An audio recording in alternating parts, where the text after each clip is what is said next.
Are you ready for another rant?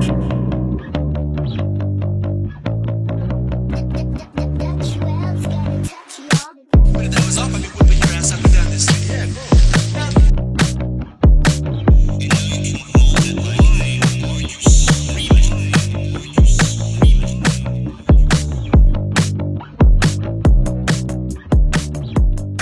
So, welcome to Rallan's Rants. Today I'm joined by Shaun Murphy, who is a world champion of snooker back in 2005. He's also won several other ranking events, including the 2015 Masters. And amongst other things, Shaun has his own podcast as well. And you may or may not have seen him on your television screens doing a bit of punditry as of late as well. So, Shaun, I know we've had a bit of technical issues, but thankfully and hopefully we're over them. But how's all with you today? All good, thank you. Thanks for having me on. Yeah, no, great. And you'd think in 2023 that these things would be dead easy to sort out, wouldn't you? But as you very nicely mentioned there, I have my own podcast, the 147 podcast, and my co-host, Phil Seymour, he does all the tech. And I have seen some of the stuff that goes into these recordings and editings and stuff. And do you know what? I just thank God I'm a snooker player. Because it's above me. You know, I don't know how it works, but it's great to be here. Great to chat to you, and all good. Good stuff. So usually I go on a spew now where I ask you about your childhood and maybe school experiences, but I'm going to slightly disregard that and focus on what you touched on there, the fact that you're now a pro, very established snooker player, done it all, so to speak. But like, what was the eureka moment for you? Was this family orientated? Was it a friend? Like, what made you pick up a snooker cue in the first place? Yeah, it was by complete chance. I got a snooker table off Santa when I would have been 8. So it would have been the back end of 1990. I just came downstairs and there was this table in the house, and I picked the cue up and started knocking some balls around. And a bit like, I'm big into my music. I'm a massive, piano fan. I'm a fan of anyone that plays piano. I play a little bit myself, but like I would be a big fan of your Elton Johns, Billy Joel's, and Jules Holland. And I saw an interview with Jules Holland, and he said something that stuck with me. It resonated because I had the same moment. He said that he was shown something on the piano as a boy. And when he was shown how to play this particular riff, it was like a jazz riff.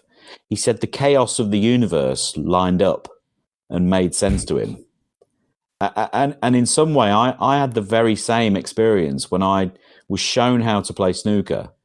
And I realized I could manipulate that cue ball and I could apply spin to it. And I was actually in control. When I was shown that, the chaos of my universe as an 8-9-year-old suddenly slowed down a little bit, and it was completely life-changing for me, that moment. And that sounds very grand and that sounds very big and noble, but I do remember that quite vividly, and it was the first thing that I'd ever really shown any real interest. I think as any young boy, I wanted to be a fighter pilot or a footballer or whatever it might have been, a guard or a fireman or a policeman, whatever.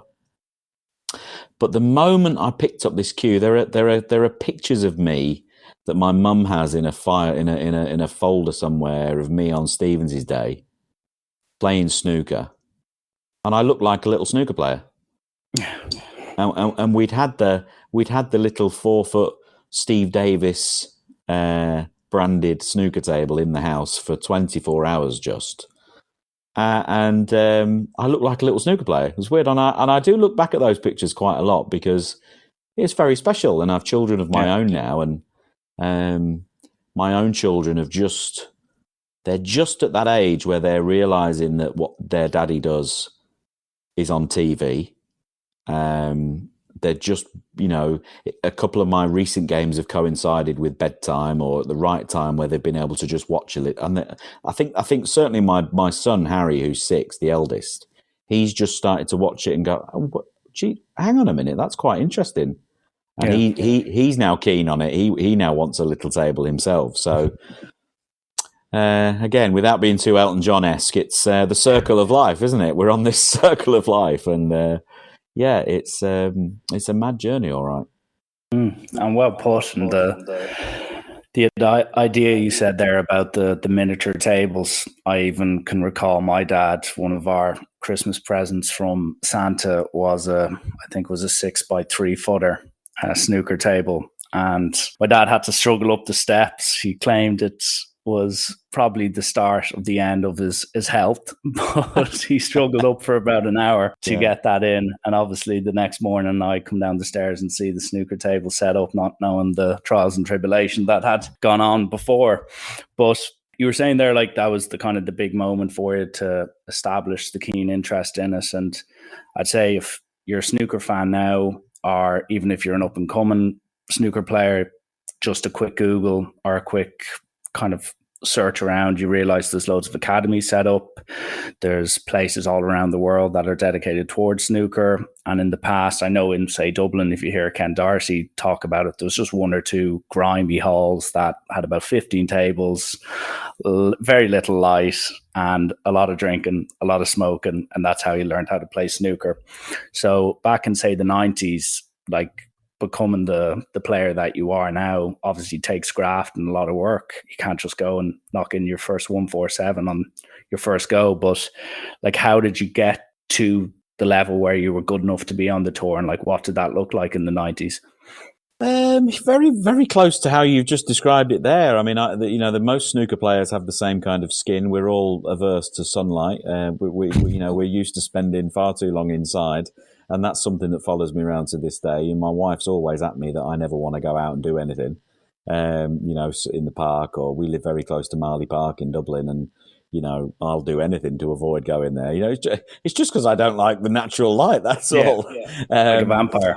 I'm much happier indoors under the lights of a snooker table canopy. But I know you have to do these things. But I think very closely to how you described it was. I'm always wary of using the words like graft, because I'm very well aware. Certainly, the village that I grew up in England, was a very, very hard working class area where men actually did graft, very, very hard.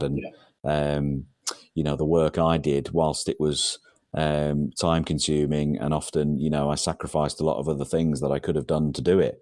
There was no sort of manual labour involved. So, I'm sort of, I'm aware of that to try and make that sort of the mark between the two. But it was the typical not going out when all my mates were going out. Friends would ring the house. Back in the days, you'd have to actually ring someone's house to speak to them. Can we remember those days?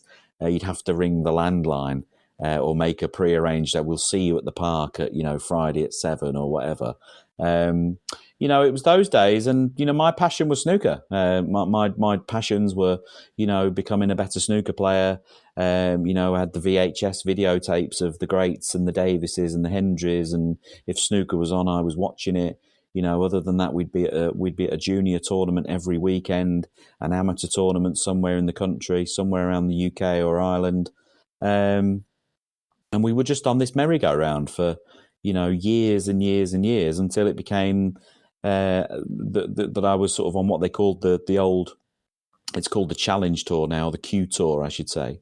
It was called the UK Tour back then, and if you did well enough through this series of events, you walked out of it with a tour card. And at 15, I did, and I was the youngest ever pro at that stage. That has since been beaten, of course, as things do. But at 15, I turned professional. In 1998, I had my first season on the Pro Tour, and it was completely different to how it is now. There were hundreds of professional players. To even get to within sight of a top 16 player, you'd have to win 5, 6, 7, maybe 8 matches in the pre-qualifiers to even get to a final venue. So it was very different then to how it is now. Not all for the worst, I have to say. There's a lot of things that even now, I'm involved in. I'm not involved in the running of the game anymore. I did sit on the board of the world governing body for a little while. I've walked away from that a little bit now, moved away from that. But, there's a few things the game is sort of looking over its shoulder a little bit and sort of wondering if it could be a little bit better and kind of improve and learn some lessons from the past. But, the game when I turned pro was slightly different. Opportunities were probably a bit thinner on the ground than they are now. It's a great time to turn pro. It's a great time to be getting into snooker. As I say, I'm wary of using words like graft. But it was difficult. It cost a lot, both emotionally, financially. I'm very thankful that, in the end it worked out. Yeah. Usually when you hear of world champions, or if I allude to maybe someone like the best in the world, like a Ronnie O'Sullivan or one of the modern greats, you tend to see them establish themselves on the tour for multiple years, maybe pick up several ranking events, maybe runners up in a world championship final. And then 2-3 years later, they win the world championship. And you see that a lot with especially modern players. I think you might get some young, outrageously talented guys who might get to a final, maybe get overwhelmed, and then a year or two later they come back and, bury their demons, so to speak. But with yourself, as you said, in the late 90s, you qualified from the equivalent to like Q School, played in your first few ranking events, and as you said, it was a lot more challenging back then to get on TV than it perhaps is now, especially with all the invitational events. But several years in, and I only really realized this from looking up, that you come in 2005, rock up to the Crucible at 150 to 1, and you go and eventually lift the trophy. But kind of rewinding from the point to where you win the event, at the very start, you obviously qualify and you're like, this is absolutely incredible. The Crucible, looking back on it now, and you've been back to the final and you've been, as you said, like whether it's commentating on finals, whether you've taken part in finals, was the young, I don't know whether it was the brave or terrified Shaun Murphy, like as you said, 17, 18 years on, can you reflect back and look back and say, Shaun Murphy, that 150 to 1 long shot to win the world championship, was that you at your most natural, your most fearless, your most terrified? Like what type of player were you 2 weeks before you obviously came on to become world champion? That's a great question. I think, if I'm honest, I think I look back at that player and, that 22-year-old player was fearless, completely free of any, battle scars, had no real experience, no mileage on the clock, and had no fear. I played shots during that championship that were, we've sort of moved away from using terms like right and wrong. Haven't we, in this day and age, in life and sport and all the rest of it? But I played a lot of shots in that tournament that were wrong. There's no getting away from that, and they just happened to go in. The balls went in the pockets. They're not shots that I would go for now, and they're not shots that I've gone for since. They were, wrong, but they all went in, and I think that's the sort of ignorance of youth, isn't it, to some degree? I was 22, thought I knew everything. As it turned out, I knew absolutely nothing. I just sort of snuck away with the biggest tournament in the world. Took everyone by surprise. Now, I'd made my debut at the World Championships 3 years prior to that in 2002. I'd won 5 qualifying matches to get there, lost to Stephen Hendry on my debut. I repeated that the following year with another 5 wins and got through to play in the first round against Ken Doherty. And in 2004, didn't qualify. So I went back in 2005, just trying to win a match at the Crucible. I'd been going to the Crucible since I was a 9-year-old boy in 1992. That was the first time I'd gone there and watched as a fan. And I've been there almost every year since. And in 2005, I went there wanting to try and get a good draw. I just wanted to get a win there. I wanted to walk out there, shake someone's hand and get a win. Did not consider, winning the tournament or what it would be like to win the tournament at all. It didn't feature on the radar. Of course it didn't. Why would it? But, I beat Chris Small in the first round, John Higgins Steve Davis, Peter Ebdon. And then I walked into Matthew Stevens in the final, and, just the match, it turned a little bit halfway through. There was a couple of key moments, and before you know where you are, we were 16 frames apiece, a best of 3 effectively for the world title. And whilst I was clueless, I was gutsy, and I was, as I say, I wasn't the all-round player that I've probably turned into now as a 40-year-old man. Like, I'm a different player now. But I was prepared to have a scrap. As a 22-year-old kid, I'd have a scrap with you, and. I made 2 good breaks to get over the line. I didn't trip over the line. I didn't fall over the line. I ran across it. And if I'm completely honest, I've spent the rest of my career trying to rediscover that ignorance. They say ignorance is bliss. It's a bit like when you play golf and you play a golf course for the first time and you get to stroke index 1, the hardest hole on the course. If you've never seen the hole before, you just take driver out and smack the ball down the middle. You don't think where the danger is. When you've played it a few times, you think, I'll hit 5-iron here and I'll hit 7-iron in. When you don't know what the danger's lurking, you just take driver out. And that's what I was like at 22. I didn't know the pitfalls and dangers of being a professional snooker player, of being a winner, of what it meant. And so, I just went for everything. I said a few things in the press I wish I could take back. I was a bit gobby. I was a bit mouthy.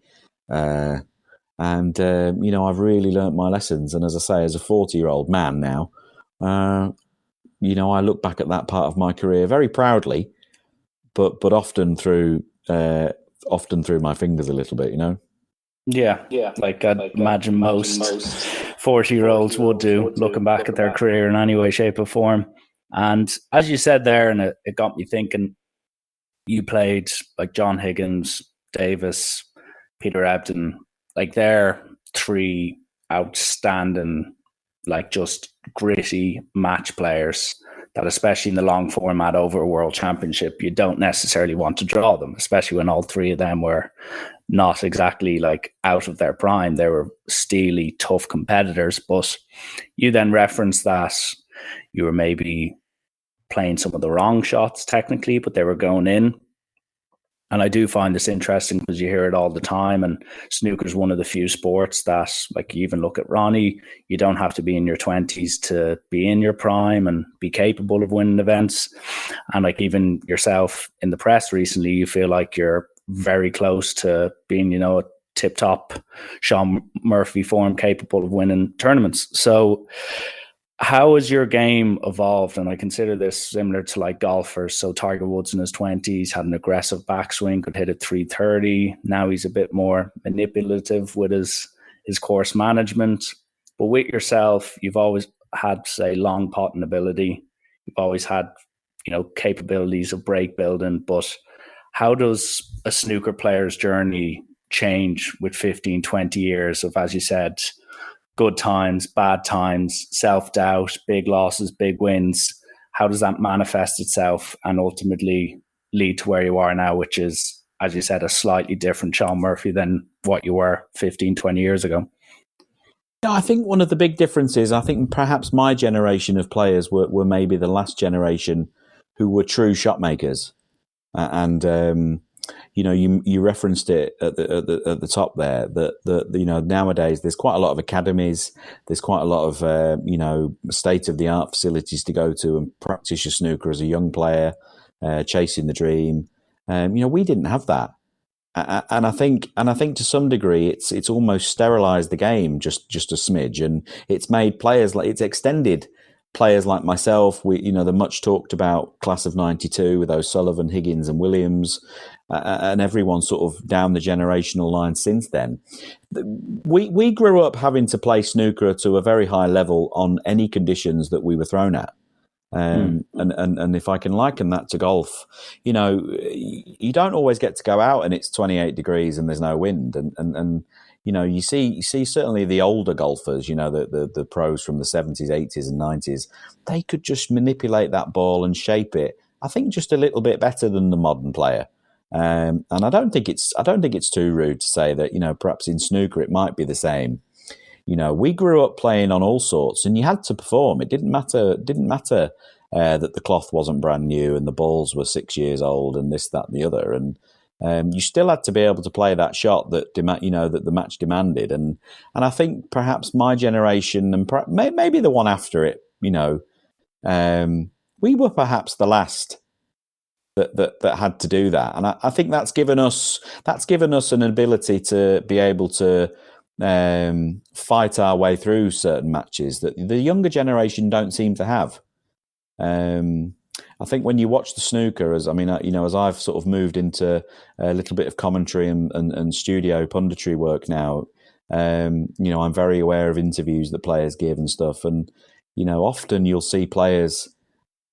There's a very sort of general link, very very general. As I say, this is a sweeping statement. I don't mean it in that way, but often when players complain about playing conditions, there'll be players of a younger age.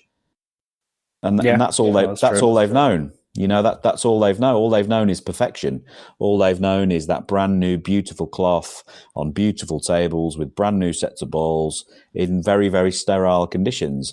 They didn't grow up in the clubs like myself and Ken and Stephen Hendry and John Higgins and all that sort of generation. They didn't grow up in those places having to play on tables that hadn't been recovered for 4 years and sets of balls that had never seen a bit of fairy liquid and this, that and the other. You still had to play and often you had to play for very important prizes. It could have been your tour card or it could have been access to a big championship or whatever it might have been.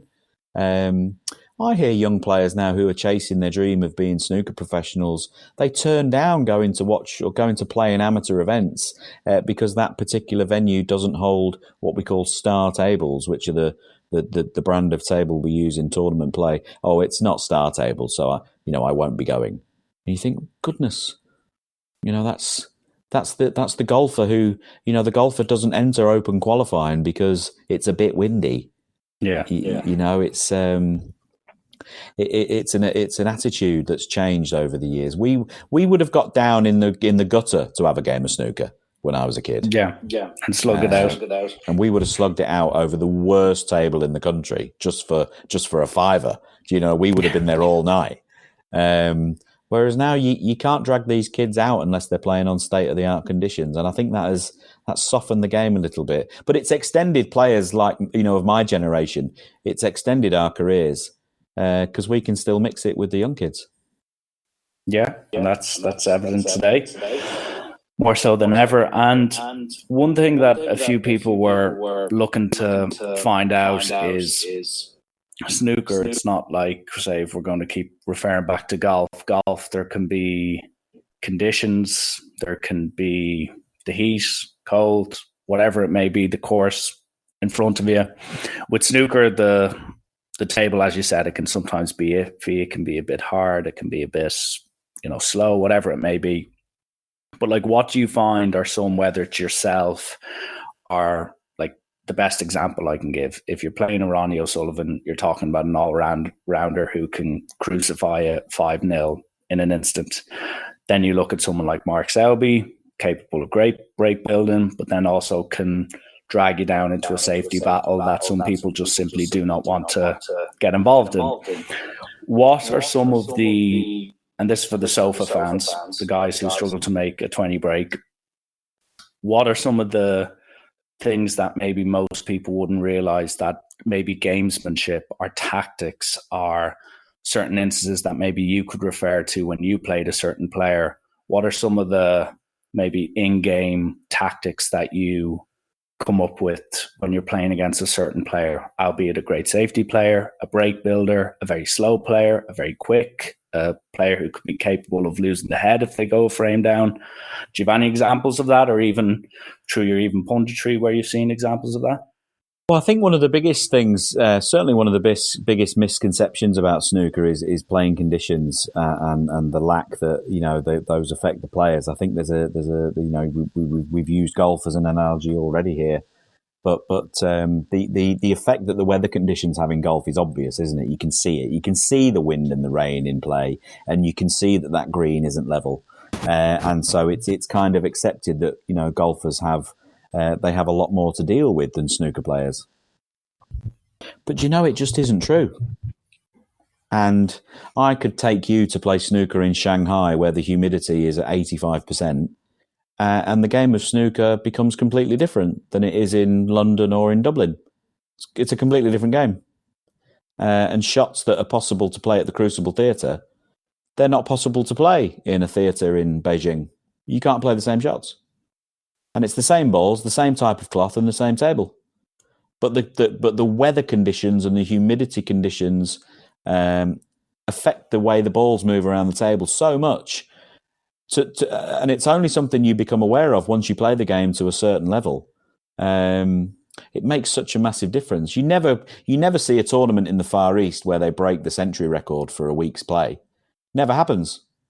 Because the balls just don't yield themselves in that regard. It's a bit like saying, in golf, the scoring record for a particular week's play, just doesn't get beaten in certain weather conditions because they can't get the ball around it, under par. And it's the same in snooker. So there's a bit of a misconception there. One of the first things we check when we go abroad is, the weather conditions, what the forecast is, how close to the coast you are, stuff like that, because that all plays a massive, massive role in how the tables are going to perform. We're not allowed onto the match tables to suss them out as professionals are in every other sport. There is no other professional sport where the athletes don't get opportunity to test the playing surface before they compete. None that I can think of anyway. It makes snooker quite tough in that regard because you're sort of learning on your feet. You're trying to adapt to playing conditions whilst competing. And it can cost you a frame or two before you find your feet and know where you are. And of course, the higher up the rankings you go, you can't afford to give those players a couple of frames head start. So that's quite tough. In terms of gamesmanship, there'd be quite a lot goes on backstage. I mean, we're all very friendly. Of course, there's a tour of 128 players, and 40 or 50 staff, referees, tournament officials. If you think of an office with 200, 250 people in it, you're not going to get on with everyone. That's just normal. Yeah. And not all the players and staff, not everybody gets on. Of course they don't. But in the vast majority of cases, everybody gets on very, very well on the tour. But there would be a little bit of gamesmanship backstage. They say all's fair in love and war, don't they? And I think I've always been brought up to sort of think, as long as you're not cheating, as long as you're not breaking any rules, I think it's okay to have a bit of gamesmanship. And I've seen matches won and lost backstage. I've seen players crumble because somebody said something or they've read something or, I won't name him because it's a little bit embarrassing, but I witnessed a player with a very big lead against the defending champion at the Crucible one year and in the first round. And this player was physically sick backstage. Such were the nerves to go out and finish the job, and he couldn't finish, and he got taken. There'd be quite a lot of banter, there'd be quite a lot of practical jokes going around. There's a few like no-nos. Nobody touches anyone's cues. No one fiddles with anyone's outfits. Bow ties don't go missing. Shoes don't get laces taken out and stuff like that. But apart from that, like everyone's fair game, and there'd be quite a lot of crack on tour. And as I say, gamesmanship does exist without question. It wouldn't go as far as the sledging that you see in the Ashes or the cricket or stuff like that. It doesn't go that far, but it's definitely there, and it's quite funny, to be fair. Yeah, it's good. Yeah, all is fair in love and war is the expression you used.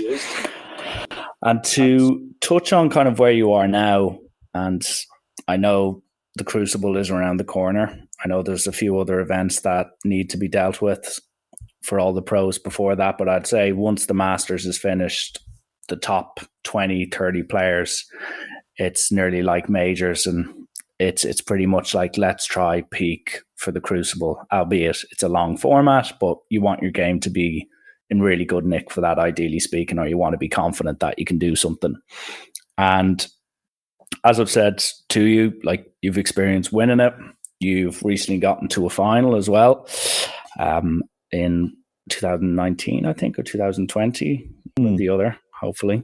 I remember during like COVID and stuff, it was all quite tough, and now with crowds back, there's nearly a rejuvenated excitement. But speaking about your game specifically, I know in the past you've said, I want to maybe get to world number one. That's an ambition of yours. I'm sure you'd love to be world champion again. Like, as you get into your 40s, most people might think, oh, it could be the end of my career. But as I've alluded to, in some cases, it can be the renaissance. Like, how do you view the next few years of your career? Do you still think I can get to number one? Do you still think this world championship's around the corner any minute now? Or how are you kind of scaling your expectations on the tour right now? I think the older I've got, I've actually gone more specific with goals and objectives. I am a goal setter. Each year I set out my list of objectives for the season, and there's lots of those objectives that don't get met, as you can imagine. And there's a couple of objectives I've had since turning pro that I've still not managed to complete. Being number one in the world rankings is one of them. I've never been to the top of the rankings, and that's something I'd still love to achieve. But I believe in being as super specific as you can with goals and trying to, stretch yourself and testing yourself against everyone else. I think you should, reach for the stars, and if you hit the moon, then that's great. But, I have a very, very specific set of goals and targets, some of which, this season specifically I've achieved already, and some of them I'm on the way to achieving.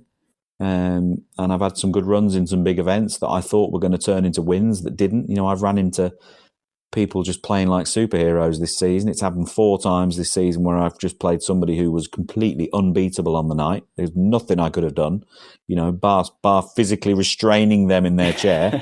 I couldn't have done anything about it. And of course, that's the unique thing about snooker. And it's often what people overlook. If me and you go for a game of snooker now, when you step to the table, I can do nothing about it. And there's very few other sports like that. In golf, we've mentioned golf several times. It's one of my biggest passions.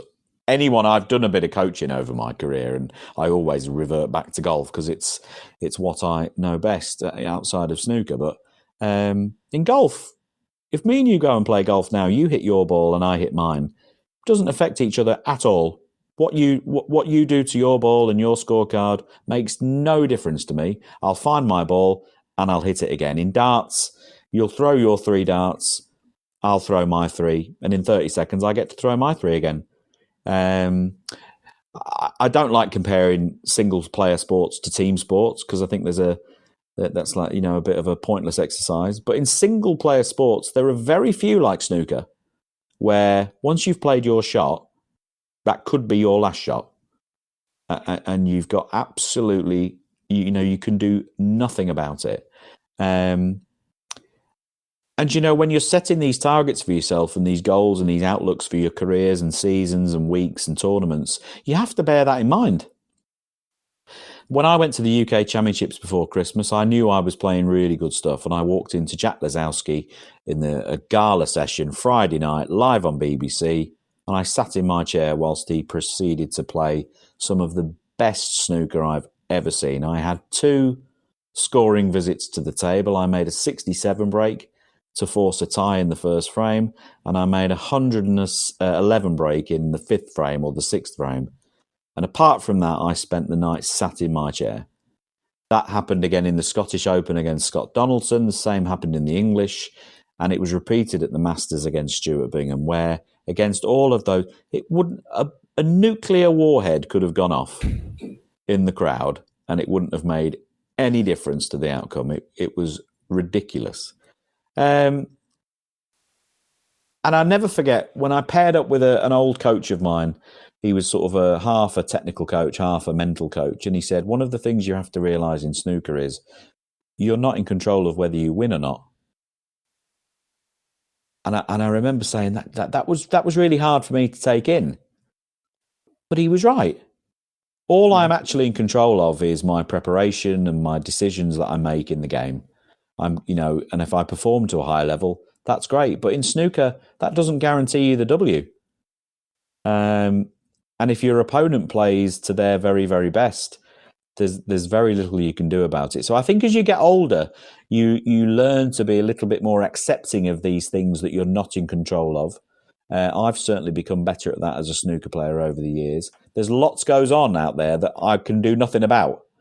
All I'm really in control of is setting my targets, my preparation, my practice, and making sure I turn out to each match as well prepared as I can possibly be. And if that leads to my, at the end of the week, if I'm the one stood there having the pictures taken with the trophy, then so be it.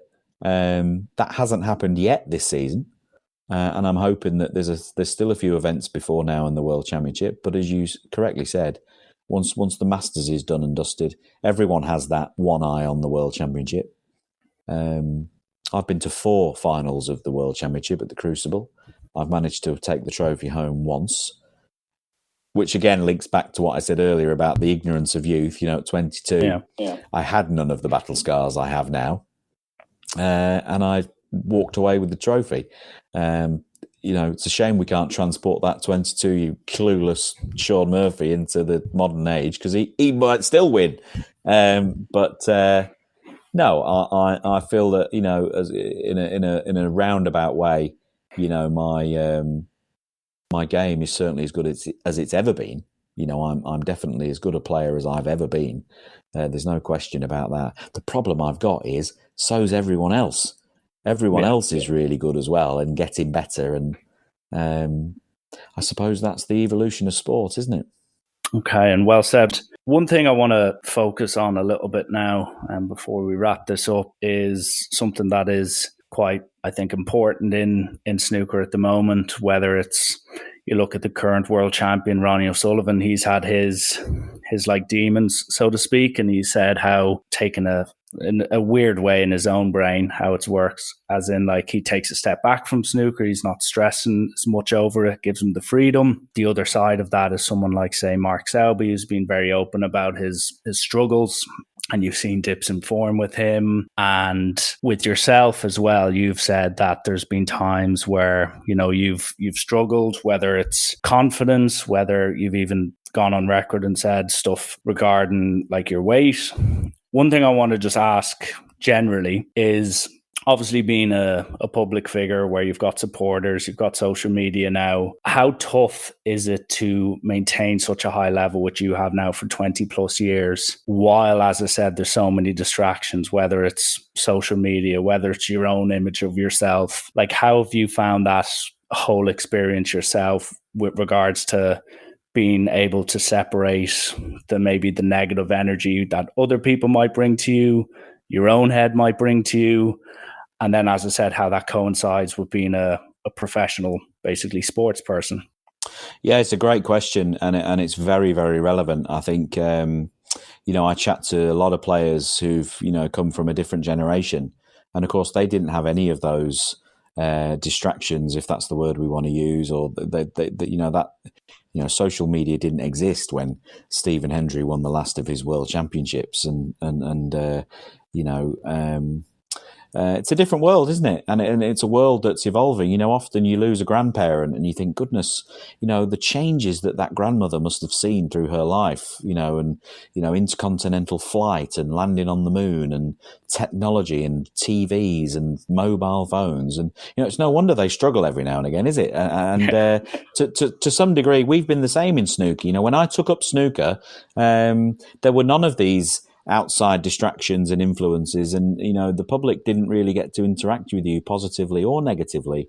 An interview was done with a journalist whilst they wrote it down on a piece of paper, and at an event, if you wanted to speak to your wife, you go to the phone box in the hotel and make a call.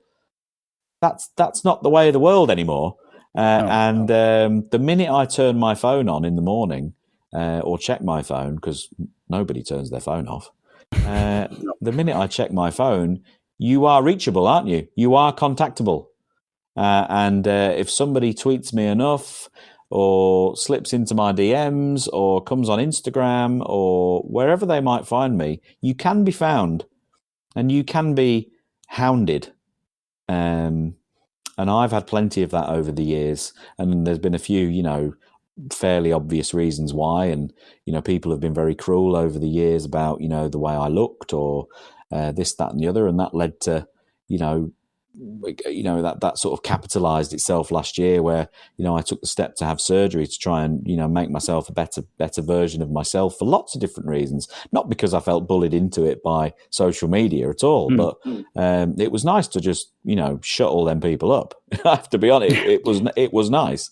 At least now when I lose a match, it's not because I'm too fat, which is a reason that I was given on a daily basis by people who wouldn't dare say that to your face. Yeah. Whenever I see somebody in the spotlight, every now and again they'll screenshot a message they've been sent, or they'll out somebody on social media. There's always a massive public outcry, and I'm always reminded that person's probably receiving that type of message multiple times a day. And at that particular moment, they've just decided enough's enough to out that one particular person. My inbox is full of people saying horrible, nasty things to me on a daily basis. But that is the world we've all been a party to, and that's the world that's now evolved, isn't it? And of course, you give people a Twitter account, it's as if you've given them that platform. And just because we have freedom of expression and freedom of opinion, that doesn't make your opinion correct, of course. It's been a very, very difficult balance to find over the years, I have to say, between trying to defend yourself, wanting to be right, the injustice of having to face things that are false. There have been so many false things said and written about me over the years, and lots of stories about me that I know people believe to this day that simply aren't true. But you can't fight every battle. You have to just let some of them go. At some stage, I might write a book, or I'll do something where I get my opportunity to tell my side of these stories that have followed me around for the best part of 20 years, some of them extremely vicious in their falsehoods. I'll get my chance to put them right at some stage. And that day's coming very soon. But I think the flip side of all of this negativity is that it's given an opportunity for people out there, and these are the majority, I have to say as well, people who are very kind and the positive and just want you to do well. And they, I get messages also on a daily basis of people who thank me for the entertainment that myself and my fellow professionals have brought to their lives. They loved watching Tournament X or whatever it might be, and you were part of that. And my inbox is vastly more populated by people getting in touch to talk about the positivity that you've helped bring to their life. It is just the negative ones that you remember, and I think that's something that everybody listening to this will resonate with. If you could have 150 comments in a day, you remember the one nasty one. That's just, I think we're all built that way. But social media has changed sport. Those degrees of separation we were all taught about at school, they're now like one, aren't they? You can reach out and contact anybody within 1 or 2 degrees of separation these days. And I think that's got its plus points and negative points. But I must say, as I say, I don't want this to be, get the violins out. The vast majority of people I run into on social media are fabulous, lovely people who love snooker, and they support everyone playing it. And I'm very thankful for the support I've received. I always feel like I get a good cheer when I walk out and play. It's always nice to play where you feel appreciated. And the snooker family, the snooker fraternity, which I'm pleased to be part of, is a wonderful place to be. Yeah, and well said. And it is strange how in all walks of life you tend to remember, like me as a former rugby player, I always remember the big final loss as opposed to the times I won trophies. And it's just weird how the mind sometimes works that way. But listen, I appreciate your honesty in dealing with that topic. And you mentioned there it'd be nearly naive of me to have you on and not discuss what most people and the big elephant in the room is discussing right now, where obviously there's investigations taking place over match fixing And back in my youth, I remember the big story about Stephen Lee, who was still serving his ban for match fixing.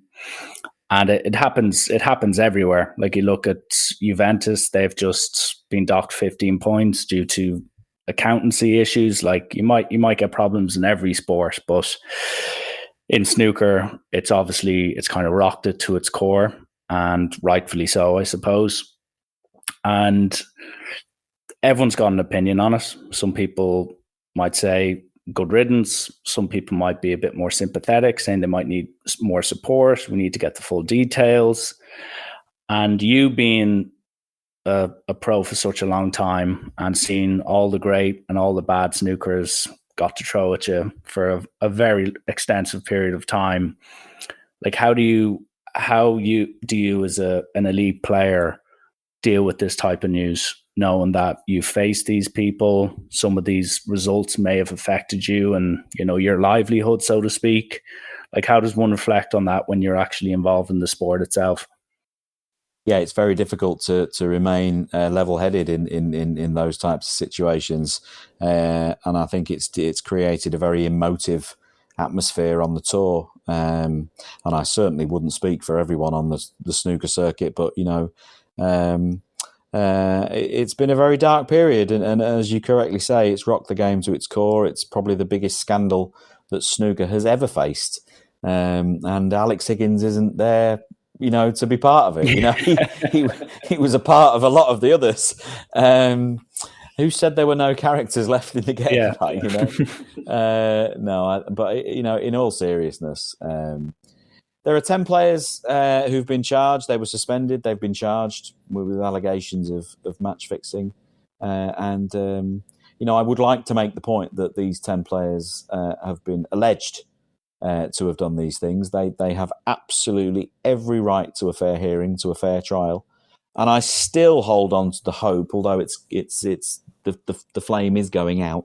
I'm still trying to hold on to the hope that these players will clear their names, and there'll be that pieces of information come to the forefront, and that we can all shake hands and move on. If these players, or if any of these players, are found guilty, I always think, you know, when you're dealing with these really complicated matters, I just think you should try and simplify it. For me, my view on this is very simple. If you're found guilty of cheating, your career in professional sport is over. You know, the good thing about snooker, one of the, you know, nobody comes out of these situations covered in glory. No one's doing any celebration laps about what's gone on. It's been a terrible time for the game. But one of the best things that's happened is that the way the WPBSA, our members, you know, professional body, have conducted themselves, and made this such a public inquiry almost, I think is beyond reproach. I think they've done everything, you know, to the letter of the law perfectly as they should have done it. It would have been very easy to have kept this in-house and to have not made it so public. It was been tabloid news in the UK and Ireland for months. But I think that shows the level that the governing body are willing to go to create transparency, and to get rid of the darkness. You know, you have to flood it with light, and that's what the game's trying to do. But I go back to my, you know, I know overly simplistic approach, which is if any of these players are found guilty of cheating, I think their careers as professional snooker players ought to be over. And as the game moves into this now independent tribunal, it moves into an independent panel that look at all these players' cases. It's now nothing to do with World Snooker Tour or the WPBSA as to what punishments are dished out. This isn't going to be Jason Ferguson's decision on how long he thinks player A should be banned. An independent panel is going to look at these cases as they've looked at all previous cases in the past. You mentioned Stephen Lee yourself. An independent panel found him guilty and banned him for 12 years. I think that's another good thing about snooker. This isn't snooker players or former snooker players punishing snooker players. This is an independent tribunal of people who know the law, are experts in sport, and they will look over these cases and they will decide what, if any, punishments should be given out. But they, I called for life bans a month or two ago. I have had it explained to me why a life ban can't really be given for legal reasons, but they do have it within their power to give out bans that are in effect life career ending, and that would be what I would be campaigning for. I don't think we've any room for cheats. You played professional sport, yourself. You know what it's like. I want to have a fair fight with someone. I want to have a go of a fair match. And if you beat me, I'll shake your hand at the end of the match and we'll go for a drink. You beat me fair and square. Fair play. Mark Allen from Northern Ireland, he's one of my best friends on the tour. And we've had some absolute ding-dongs over our career. But you know what? There's never been any question that one of us isn't giving 100%, that one of us isn't absolutely trying to murder the other one. And at the end of all our games, we shake hands, we embrace, and we wish each other the best. And then we go for a pint because you've had a fair scrap. And that's what people want to watch. That's what sport's about. That is what sport is all about. If you lose the trust of the public, if the public don't believe what they're watching is genuine, they'll watch something else. Because we live in a world of multimedia. I've got 1,000 channels at my house. This isn't the glory days of the 80s and the 85 World Final where 18.5 million people watched BBC Two till 1:45 in the morning. They only had 4 TV channels back in 1985. We've got so much choice these days. If you lose the trust of the public, you lose everything. And I think it's important that, if and when these players are found guilty, and it's still an if they are found guilty, I think it's important that the powers that be, whoever makes these decisions, sends out a very strong message to the public that we are trying our best to clean this mess up, but also to younger players and to any players out there who are thinking about it, any players who are out there thinking that they're cleverer than the integrity units, that they're cleverer than the algorithms that work for the Gaming Commission that flag these irregular betting patterns. They think they can outsmart these algorithms. Just leave it. Just don't do it. Keep your money in your account. Have a bet on something else. Don't bet on snooker. As a professional snooker player, you are not allowed to gamble on snooker matches. Full stop. That cannot be any clearer. Whether you're in it, not, whether you're playing in the tournament or not, whether you're backing yourself to win, lose, part of an accumulator or anything, you are not allowed to do it. So don't do it. I think it's very important that the game sends that message out. And I look forward to this being behind us as quickly as possible. Yeah. Well said. And the last thing I do with these podcasts is I tend to do just a quick fire round. Let everyone go home with smiles on their faces, if possible. And so I will rock out a few of these. Nothing too challenging, but as quick as you can. But what always happens is a lot of people get confused and they take 5 minutes to come up with an answer, which is acceptable in some circumstances. But if you can be as brief as possible, fantastic. But if it needs explanation, go ahead. But I will start off with question 1, which is, what is the Mount Rushmore of your profession? The Mount Rushmore. I'm pretty sure. Yeah, the Mount Rushmore of the profession, I think, would be what we call our Triple Crown. In golf, they've the majors. In tennis, they've the Grand Slam. In snooker, it's the Triple Crown, and they're the events that are on BBC. They are the UK Championship, the Masters, and the World Championship. And as we sit here today, there are only 11 players in history since the game was created in 1927 as a professional sport that have won all 3 of those events. So, scaling your Mount Everest or our Mount Rushmore, the Triple Crown set is what we're all searching for. Fair. And you're one of them, of 11. And I don't like to mention it. I don't like to mention it too much. I was waiting for it, but I thought I'd mention it rather than leave it be unknown. So next question is, what does the word success mean to you? I think the word success is interchangeable. I think it's meant different things to me at different times of my life. I think as a young man, I would have been fairly,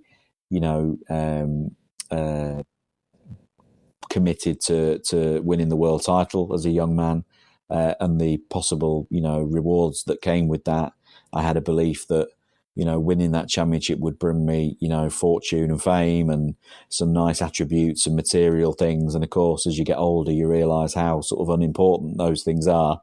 Not to be disregarded. Of course, it's nice to have nice things, but when I see the look on my son or my daughter's face, and they're happy and healthy, and we shut the door at night and lock the door and put the fire on. For me, success is sitting there knowing my children are well, my wife's well, and there's wood to put on the fire. Yeah, well said. Next one is, it can be big or small, but tell me a secret of yours. Oh, goodness. A secret of mine. Oh, dear. Oof. Oh, dear me, I'm struggling with that. Do you know the problem with me is I'm so honest. And as you will have realised, I give such in-depth answers. You've asked me 3 questions tonight. We've just ran away with ourselves. I give such in-depth, honest answers. I don't really have many skeletons in the closet. I suppose, without being too cliche, I suppose a secret that I've sort of never really told anybody is that, when I took up this journey of snooker, being a snooker player, I never really thought it was going to work. I never really believed it. People ask you all the time, did you always know you were going to be a snooker? Did you always know you'd be world champion? Did you know? And you're like, yeah, no, I practiced all my life. I tried. I didn't really know. There were so many moments of doubt and self-doubt, questioning, and have I done the... I left school as a 13-year-old boy. I had no qualifications, nothing. There was so many times I questioned it. So many times I thought I'd made the wrong turn. But thankfully, the stars aligned, and looks like I made the right choice. Here to that. And next one is, what is your biggest phobia? Mine is spiders or flying. Oh, well. To give you an example. Well, yeah. You didn't say snakes, so I'm going to throw snakes in there. I had a terrible situation happen to me at an exhibition there a few months ago where somebody walked past me. And of course, as a snooker player, your snooker cue is it. If something happens to my snooker cue, it's game over. It's night over. And I was doing an exhibition in Manchester. Everyone's paid money to come and watch me do a show. It's my show, so it's like trick shots and exhibition-style snooker and jokes and this, that, and the other.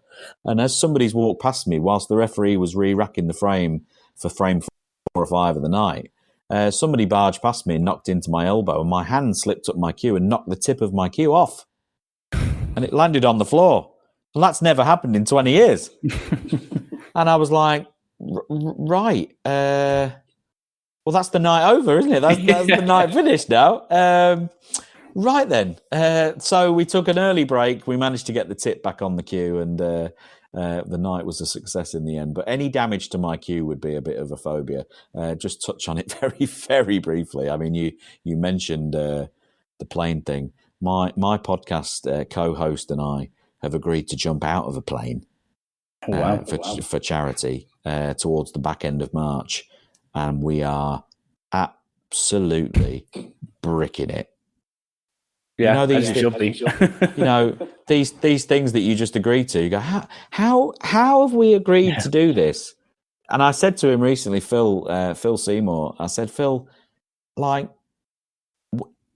we can't get out of this. This is something we've agreed to now. This isn't like some, I'll meet you for a drink next week, and if it goes wrong, then it doesn't happen. We've actually agreed to jump out of this aircraft. Oh, and it's not like just a starter thing. Yeah, it's tandem. We are doing it with someone, but it's not a 7,000 or an 8,000 foot jump. It's a 15,000 feet jump. What are we doing? So phobias? I'm throwing in parachute jumps into the phobia category. What are we doing? Well, I look forward to seeing that on some sort of social media platform in a couple of weeks' time. One of us. Yeah. And what is next? So, the most overrated band of all time. Well, it pains me to say this. It pains me to say this because this was the first CD that I ever bought. But I was there for Girl Power. I witnessed it. And of course, none of these singers, if we can use the term, if we can use the term singer, if we're allowed to use that term, as a very amateur musician myself, but none of these singers played any instruments to my knowledge. They weren't really bands. Like when we talk about bands, I'm talking about Queen, AC/DC, The Beatles, like actual musicians. Yeah. I think the most overrated band has to be, I'm sorry to say it, I was there, I enjoyed it, but it would have to be the Spice Girls. Like, they were a bit rubbish looking back. They weren't actually any good, were they? Who did they think they are? Yeah, well, living off their success still. There might be a that was a pun, by the way. That was a pun. Who do they think? Who do they think they are? That was a pun. It's gone over people's heads. It was there nonetheless. It went over mine. It's been a long day. So, second last one is, what is worse? Hoovering the house, changing your bed sheets, or emptying the dishwasher? Okay, well, listen, as a father of two, and anyone who's involved in that type of world, I'd say you're all right at all three of those.